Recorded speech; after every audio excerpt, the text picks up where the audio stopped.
Hey guys, it is Lastbrohican, and I am coming at you with a new series that I really hope to stick with, and that is with Hearts of Iron 4. Now, to give a really quick description of Hearts of Iron 4, it is a World War II grand strategy game that just came out from Paradox Interactive. I've been playing it for a few hours now, doing a couple different starts, kind of getting a feel for the game, how it all works out, and man, is this game fun, but super duper deep.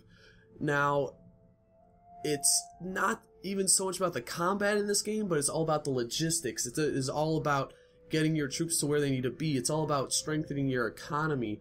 I mean, we will probably start this first episode not even starting the game, not even hitting the play button up here. We're just going to be looking to kind of break down what you want to do when starting out a game and why we're doing what we're doing as our selected empire. And our selected empire we chose was France. France is a very interesting situation going on with itself right now in 1936, which is that France is considered a superpower after World War I, but it is probably one of the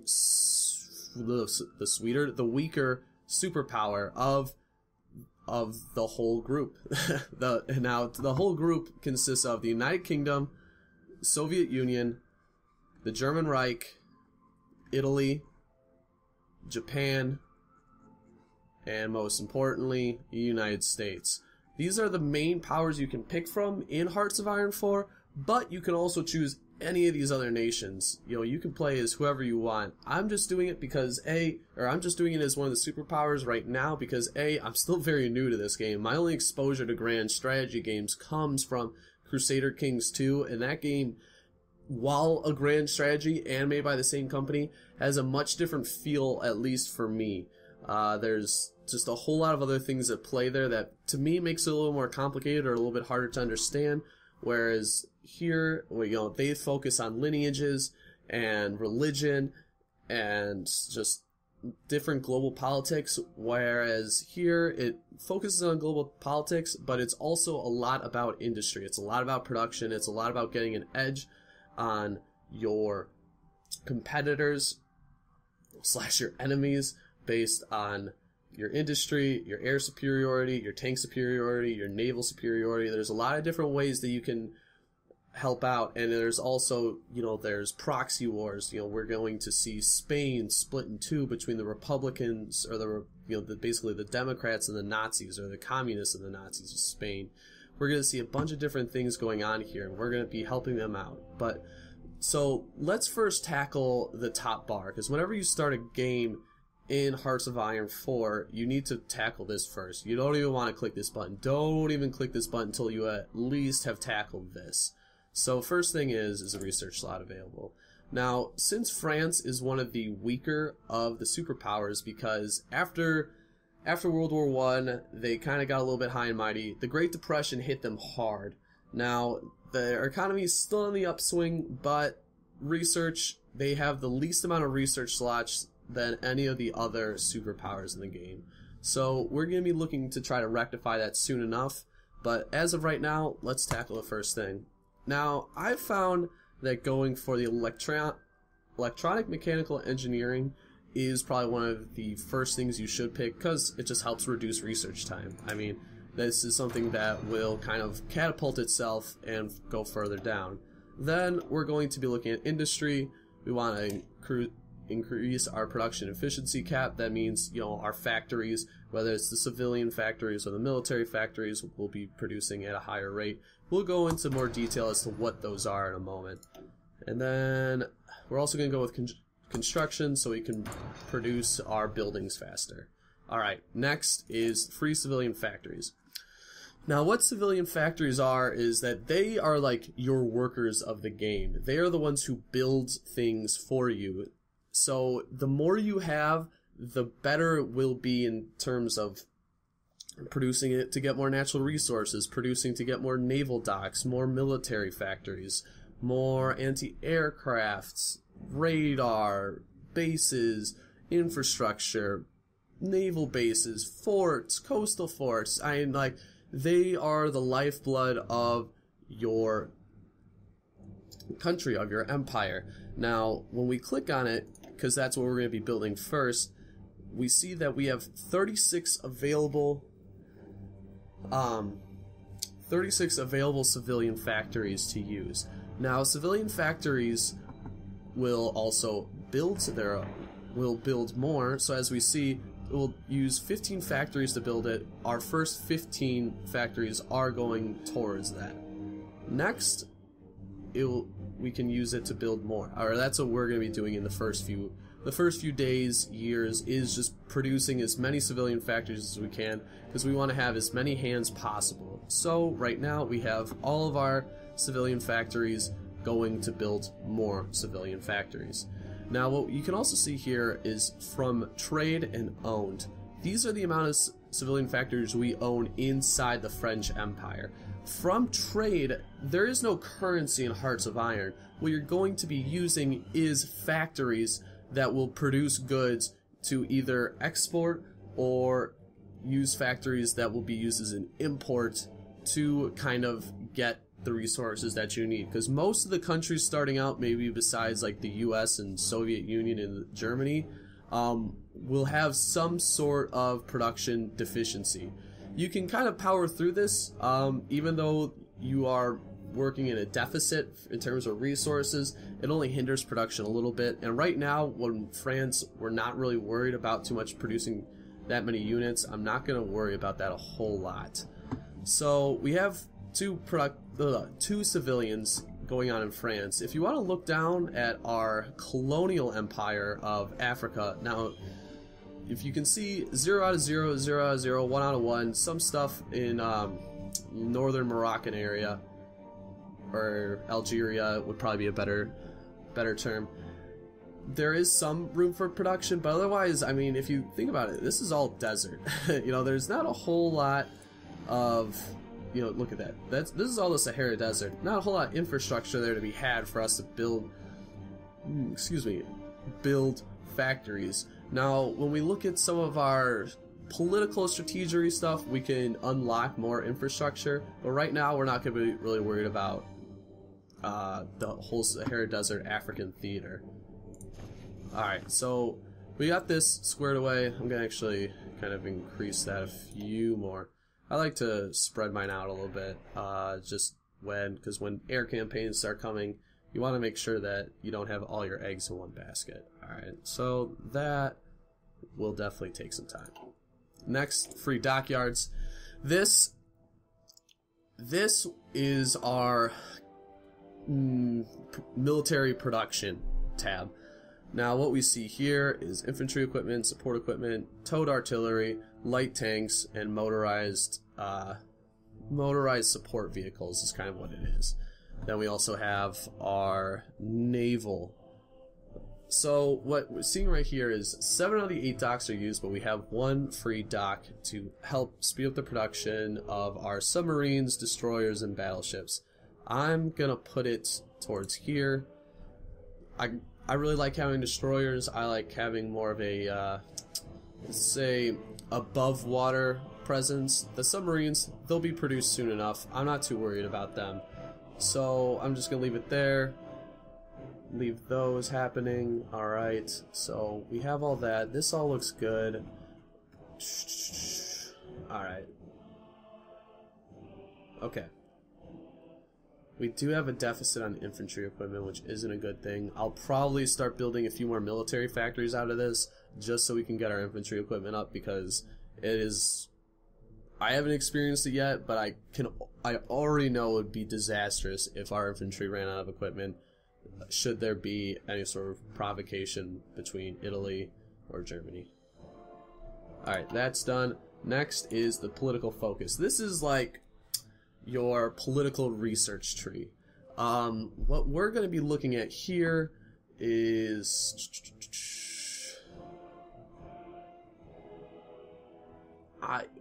I really want us to have a focus on government reform. Government reform in terms of political power and getting this back up. Our national unity is terrible right now.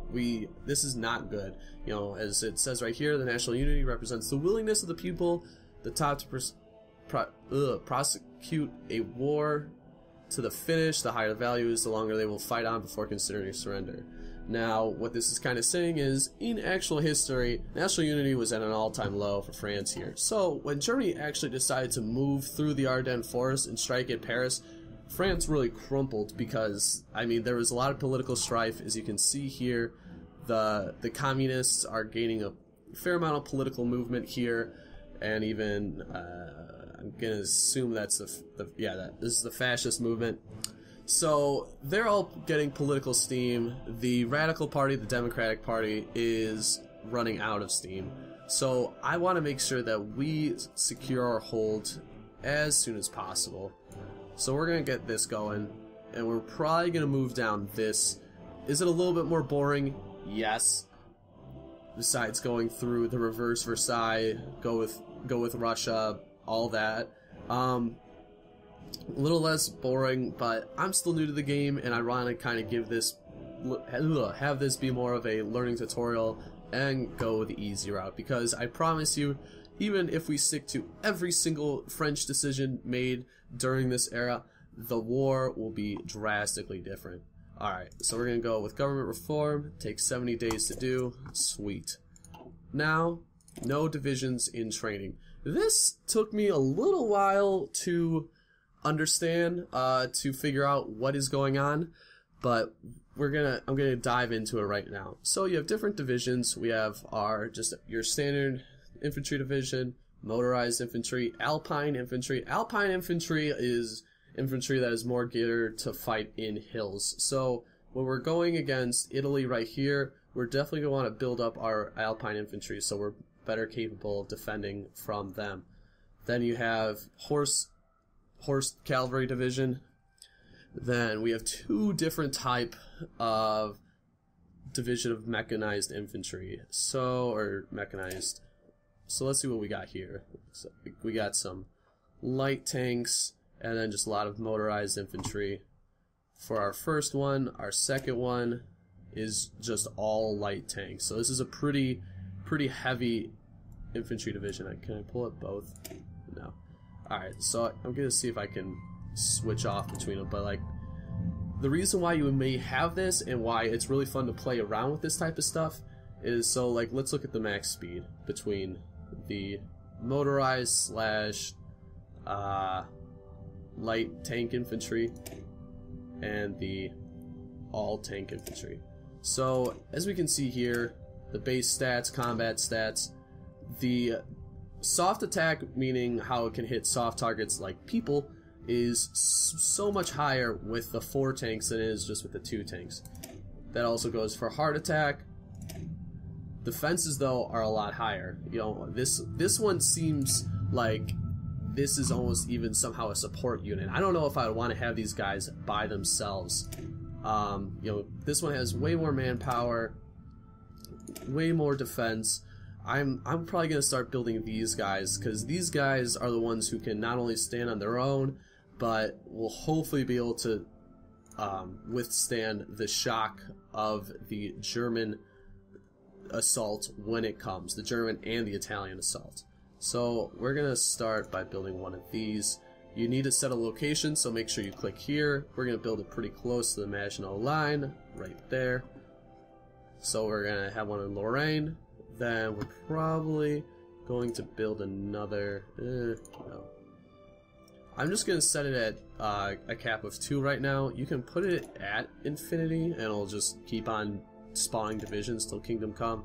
But I'm still kind of getting the ropes of it. I don't want to have it go all wild and out. So we're just going to have 2 there. I'm going to put another set right here. I'm a huge tank guy myself, so we'll have that. Alright. I'm also going to set high reinforcement priority.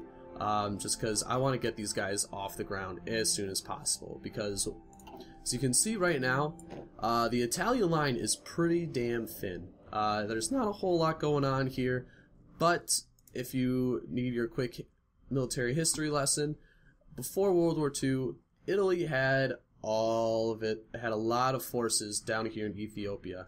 As soon as we start the game, actually, Italy will probably just march right through Ethiopia and just take it out. This will then free up a lot of their troops who they will send back to the eastern and western lines.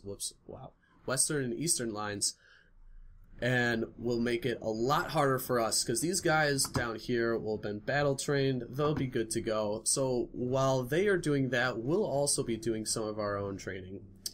Now, for the next thing is we are going to be setting up our brigades, our armies. So what you want to do for that is highlight this, highlight the troops that you want. We're actually going to highlight more of it, because I've already done a playthrough of France, and I was pretty scared about what happened.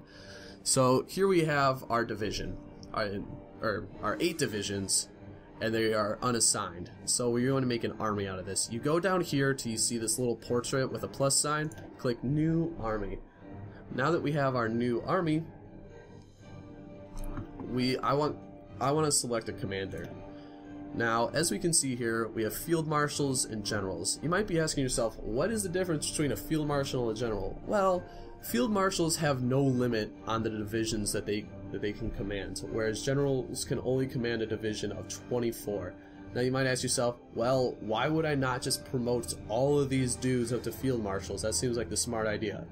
Well, you don't want to do that because of 2 things. First off, when you promote a guy, they lose any of their buffs that they have here. All of these get taken away. So, you know, he would lose Panzer Leader, he would lose Trickster, and they also lose a skill level. They lose 1 skill level when going down. So we really don't want to do that. Nice thing about France is that they actually have a pretty solid set of generals. I don't really like their field marshals because they have this. All of them have the Old Guard, which will not leave you. The Old Guard kind of goes with the whole World War I policy of trench warfare, not really doing a whole lot. So, their top brass isn't as good as I would hope. So, but we kind of gotta make do with what we got. So I'm going to put I'm gonna put Alphonse George in charge of this. In charge of, we are going to call you the Italian line of defense. Now, what they are going to be doing is basically holding off Italy once they decide to declare war on us and screw up our lives. Now, what you're going to want to do next is click front line. We want to establish a front line so that they know what needs to happen, where they need to be. So we click that, and then this can be a little tricky your first time. Now, front lines can only be established on a individual country's border. So you see how we have Switzerland here, and then we have Italy right next to it. You want to make sure that it is highlighting the Italian border. So here it is. It goes all the way down, pretty intuitive. Bam, we got it.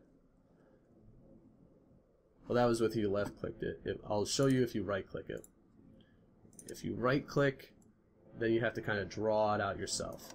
But if you left-click it, it will kind of fill it out for you. What I did right in between that is I deleted the order. You just kind of see where the highlight is, and you hit BAM, delete. Next thing we're going to be doing with the Italian line is setting up a fallback line. This is like just in case things go bad and, well, we're kind of getting our stuff messed up. So I kind of want this to be our fallback line. I want us to hold ourselves at the river in case things... No. I want us to hold the city. I want us to hold... What is this? Marseille. I want us to hold Marseille in case things go bad. Hopefully that won't happen, but I also don't want to lose these troops if anything does. Now, it's on pause. It will, when I click activate, that means it will activate itself, the troops will move accordingly, or they will enforce this battle plan if things should go awry. But we're good right now. I'm not too worried. I don't even know if I want to have a fallback like right now, but you know what? We're gonna make a shallower fallback line. Or, well, that's our fallback in case things go bad. We can also add an offensive line saying march this far if things are going well. We'll also do that. Oops. We won't go too far. I just want to really, if I could, it would also be take Turin. But this is our fallback. Save Lyon and Marseille. So that you see how I did that? It's with a right click and then you carefully draw it. The game is pretty intuitive where if you kind of mess up, you can undo it by just retracing your steps. So that's how we're going to do it. You can also do this all. This is all automatic management, by the way. You can set this all up and just do manual movements, but sometimes the game might know best. So we're just going to leave it there. So that is our Italian line of defense. We'll probably be adding a few more guys to it because as you can see we have a ton of dudes just laying around. But right now that's going to be enough because Italy isn't going to really be concerned with us because if they are, things will go terribly for them. Alright, next the Maginot line. Even though I know we do not want to recreate history, I want to make sure. What do you mean? Oh, they want us to assign units. I don't care about that. I'm not worried about a fallback line. Ooh, all right, a little hiccup there. Next, we will do the Maginot line. So we already got some units set up here. We already have a fair amount of defense, as if you can see. I mean, look, we already got all the anti-air. Does it say any land bases that we have? It should. I don't know how to view that yet, but there are definitely also forts, bunkers. You can kind of just see the actual physical representation of them. So we are going to take these guys right here. We're going to put another commander in place with them. This guy seems competent enough. Let's get this front line going. Alright.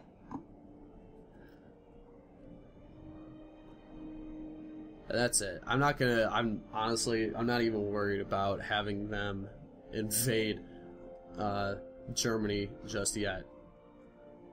So we're gonna have them do that. You know what? It's actually. Then we'll have these guys, because also, once again, not looking to recreate history, so we are going to have a third one for the Belgium line of defense. And they will take up right here. Oh, I forgot to name these guys. This is...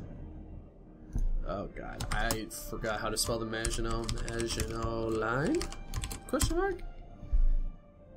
Alright, so we got those guys, we got these guys set up. Oh, should assign a commander. We're gonna assign just a general to this guy. I want to get one of these generals, you know, kind of get him up to speed, get him more leveled, get him some military experience, so we're gonna have them do that. Now when I click start, these troops will immediately start conforming onto the line. What I will also show you right now is how to add troops to one of your armies, excuse me. So let's say I want to add these dudes to beef up the Italian line, because we don't really have a whole lot of dudes down here, and they will quickly add up. You can do one of two things. You can either hit Control, Control and left click, and that will automatically add them. Or, say if I want to add this guy to the Maginot line, you can just go up here and right click to the Maginot. Obviously that's a little counterintuitive because it's like, what? I left click with the control, but I right click clicking up here. Yeah, but you do get the hang of it. Now, that's all we're going to have right now. I'm going to conclude this episode of the preparation. That next episode will actually be me hitting that lovely start button you see up there. And we'll kind of see what happens. We'll get some research going. We'll get a bunch of fun stuff happening. So, thank you guys for watching the first episode. And as always, happy gaming, gamers.